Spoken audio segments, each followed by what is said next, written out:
قال الملأ من قوم فرعون إن هذا لساحر عليم يريد أن يخرجكم من أرضكم فماذا تأمرون۔ اس پر فرعون کی قوم کے سرداروں نے آپس میں کہا، یقیناً یہ شخص بڑا ماہر جادوگر ہے، تمہیں تمہاری زمین سے بے دخل کرنا چاہتا ہے۔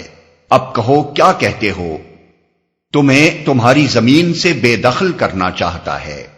یہاں سوال پیدا ہوتا ہے کہ اگر ایک غلام قوم کا ایک بے سر و سامان آدمی یکایک اٹھ کر فرعون جیسے بادشاہ کے دربار میں جا کھڑا ہوتا ہے، جو شام سے لیبیا تک اور بحر روم کے سواحل سے حبش تک کے عظیم الشان ملک کا نہ صرف مطلق العنان بادشاہ بلکہ معبود بنا ہوا تھا،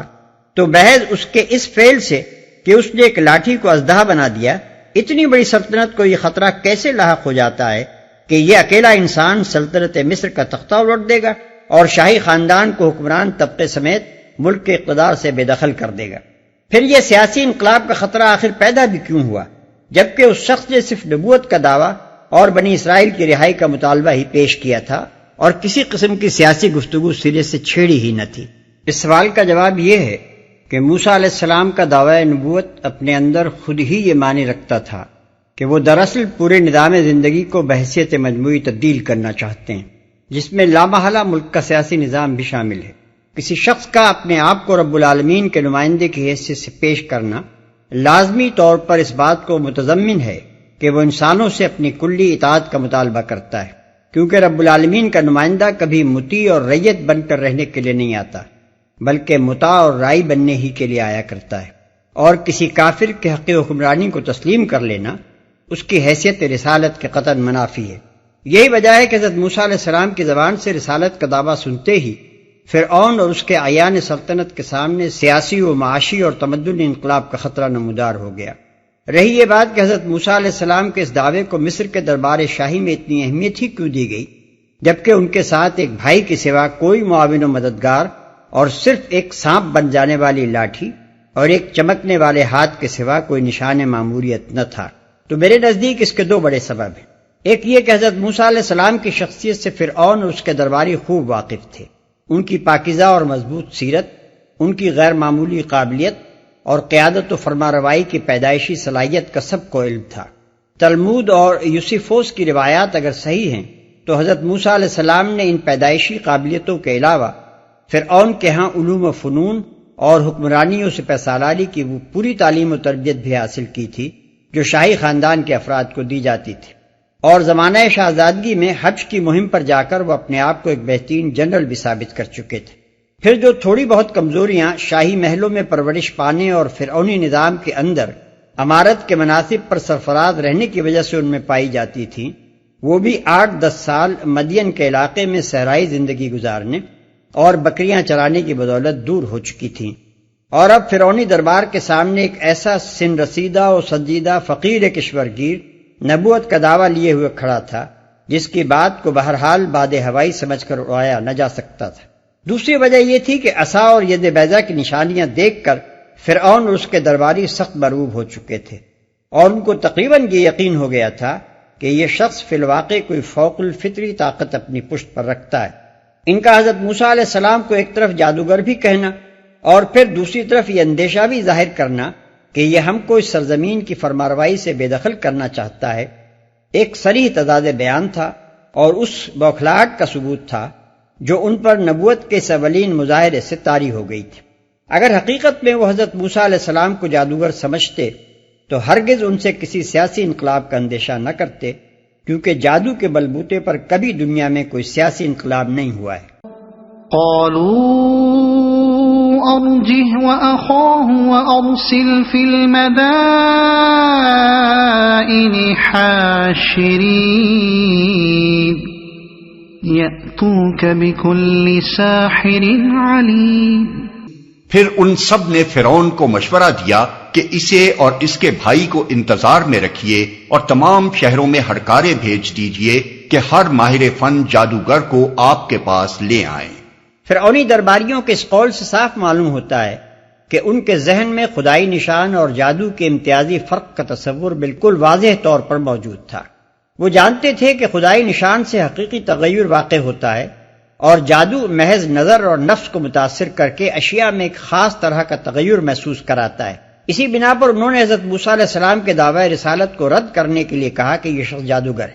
یعنی عصا حقیقت میں سانپ نہیں بن گیا کہ اسے خدائی نشان مانا جائے، بلکہ صرف ہمیں ایسا نظر آیا کہ وہ گویا سانپ تھا جیسا کہ ہر جادوگر کر لیتا ہے۔ پھر انہوں نے مشورہ دیا کہ تمام ملک کے ماہر جادوگروں کو بلایا جائے اور ان کے ذریعے سے لاٹھیوں اور رسیوں کو سانپوں میں تبدیل کر کے لوگوں کو دکھا دیا جائے،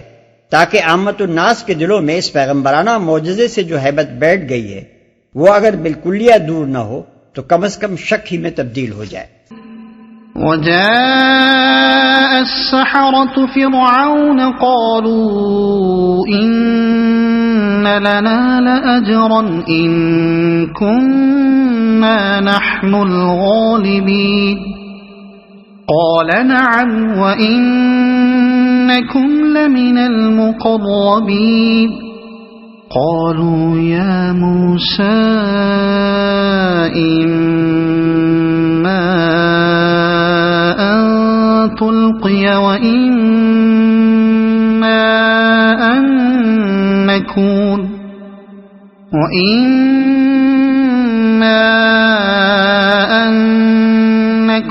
نحن الملقين۔ چنانچہ جادوگر فرعون کے پاس آ گئے۔ انہوں نے کہا اگر ہم غالب رہے تو ہمیں اس کا صلہ تو ضرور ملے گا۔ فرعون نے جواب دیا ہاں اور تم مقرب بارگاہ ہوگے۔ پھر انہوں نے موسیٰ سے کہا تم پھینکتے ہو یا ہم پھینکیں؟ قال ألقوا فلما ألقوا سحروا أعين الناس واسترهبوهم وجاءوا بسحر عظيم وأوحينا إلى موسى أن ألق عصاك فإذا هي تلقف ما يأفكون۔ موسیٰ نے جواب دیا تم ہی پھینکو۔ انہوں نے جو اپنے آنچر پھینکے تو نگاہوں کو مسحور اور دلوں کو خوف زدہ کر دیا اور بڑا ہی زبردست جادو بنا لائے۔ ہم نے موسیٰ کو اشارہ کیا کہ پھینک اپنا عصا۔ اس کا پھینکنا تھا کہ آن کی آن میں وہ ان کے اس جھوٹے طلسم کو نگلتا چلا گیا۔ یہ گمان کرنا صحیح نہیں ہے کہ عصا ان لاٹھیوں اور رسیوں کو نگل گیا جو جادوگروں نے پھینکی تھی اور سانپ اور اژدہے بنی نظر آ رہی تھی۔ قرآن جو کچھ کہہ رہا ہے وہ یہ ہے کہ عصا نے سانپ بن کر ان کے اس طلسم فریب کو نگلنا شروع کر دیا جو انہوں نے تیار کیا تھا۔ اس کا صاف مطلب یہ معلوم ہوتا ہے کہ یہ سانپ جدھر جدھر گیا وہاں سے جادو کا وہ اثر کافور ہوتا چلا گیا، جس کی بدولت لاٹھیاں اور رسیاں سانپوں کی طرح لہراتی نظر آتی تھیں، اور اس کی ایک ہی گردش میں جادوگروں کی ہر لاٹھی لاٹھی اور ہر رسی رسی بن کر رہ گئی۔ فوقع الحق وبطل ما كانوا يعملون فغلبوا هنالك وانقلبوا صاغرين وألقي السحرة ساجدين قالوا آمنا برب العالمين رب موسى وهارون۔ اس طرح جو حق تھا وہ حق ثابت ہوا اور جو کچھ انہوں نے بنا رکھا تھا وہ باطل ہو کر رہ گیا۔ فرعون اور اس کے ساتھی میدان مقابلہ میں مغلوب ہوئے اور فتح مند ہونے کے بجائے الٹے ذلیل ہو گئے، اور جادوگروں کا حال یہ ہوا کہ گویا کسی چیز نے اندر سے انہیں سجدے میں گرا دیا۔ کہنے لگے ہم نے مان لیا رب العالمین کو، اس رب کو جسے موسیٰ اور ہارون مانتے ہیں۔ اس طرح اللہ تعالیٰ نے فرعونیوں کی چال کو الٹا انہی پر پلٹ دیا۔ انہوں نے تمام ملک کے ماہر جادوگروں کو بلا کر منظر عام پر اس لیے مظاہرہ کرایا تھا کہ عوام الناس کو حضرت موسیٰ علیہ السلام کے جادوگر ہونے کا یقین دلائیں یا کم از کم شک ہی میں ڈال دیں، لیکن اس مقابلے میں شکست کھانے کے بعد خود ان کے اپنے بلائے ہوئے ماہرین فن نے بالاتفاق فیصلہ کر دیا کہ حضرت موسیٰ علیہ السلام جو چیز پیش کر رہے ہیں وہ ہرگز جادو نہیں ہے بلکہ یقیناً رب العالمین کی طاقت کا کرشمہ ہے جس کے آگے کسی جادو کا زور نہیں چل سکتا۔ ظاہر ہے کہ جادو کو خود جادوگروں سے بڑھ کر اور کون جان سکتا تھا۔ بس جب انہوں نے عملی تجربے اور آزمائش کے بعد شہادت دے دی کہ یہ چیز جادو نہیں ہے، تو پھر فرعون اور اس کے درباریوں کے لیے باشندگان ملک کو یہ یقین دلانا بالکل ناممکن ہو گیا کہ موسیٰ محض ایک جادوگر ہے۔ قال فرعون آمنتم به قبل أن آذن لكم إن هذا لمكر مكرتموه في المدينة لتخرجوا منها أهلها فسوف تعلمون لأقطعن أيديكم وأرجلكم من خلاف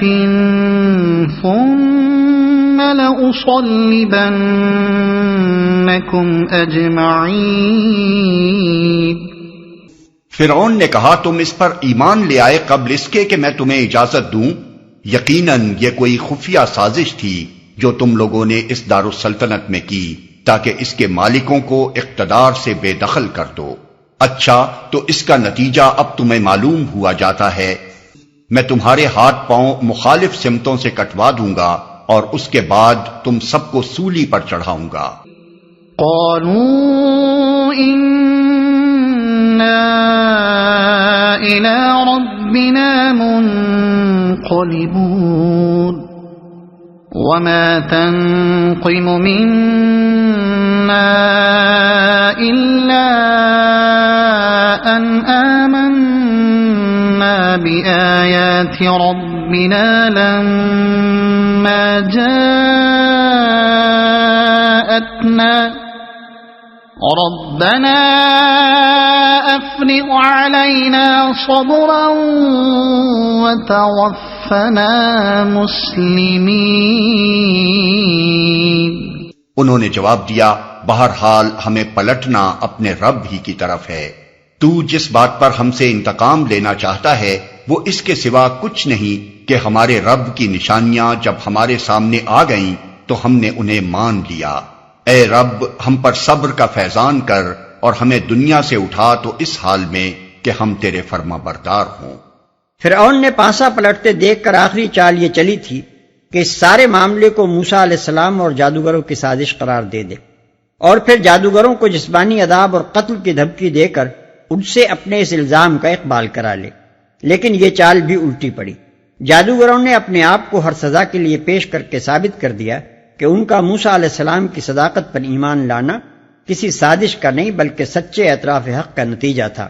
اب اس کے لیے کوئی چارہ کار اس کے سوا باقی نہ رہا کہ حق اور انصاف کا ڈھونگ جو وہ رچانا چاہتا تھا اسے چھوڑ کر صاف صاف ظلم و ستم شروع کر دے۔ اس مقام پر یہ بات بھی دیکھنے کے قابل ہے کہ چند لمحوں کے اندر ایمان نے ان جادوگروں کی سیرت میں کتنا بڑا انقلاب پیدا کر دیا۔ ابھی تھوڑی دیر پہلے انہی جادوگروں کی دنایت کا یہ حال تھا کہ اپنے دین آبائی کی نصرت و حمایت کے لیے گھروں سے چل کر آئے تھے اور فرعون سے پوچھ رہے تھے کہ اگر ہم نے اپنے مذہب کو موسیٰ کے حملے سے بچا لیا تو سرکار سے ہمیں انعام تو ملے گا نا، یا اب جو نعمت ایمان نصیب ہوئی تو انہی کی حق پرستی اور اولو العزمی اس حد کو پہنچ گئی کہ تھوڑی دیر پہلے جس بادشاہ کے آگے لالچ کے مارے بچھے جا رہے تھے اب اس کی کبریائی اور اس کے جبروت کو ٹھوکر مار رہے ہیں اور ان بدترین سزاؤں کو بھگتنے کے لیے تیار ہیں جن کی دھمکی وہ دے رہا ہے، مگر اس حق کو چھوڑنے کے لیے تیار نہیں ہیں جس کی صداقت ان پر کھل چکی ہے۔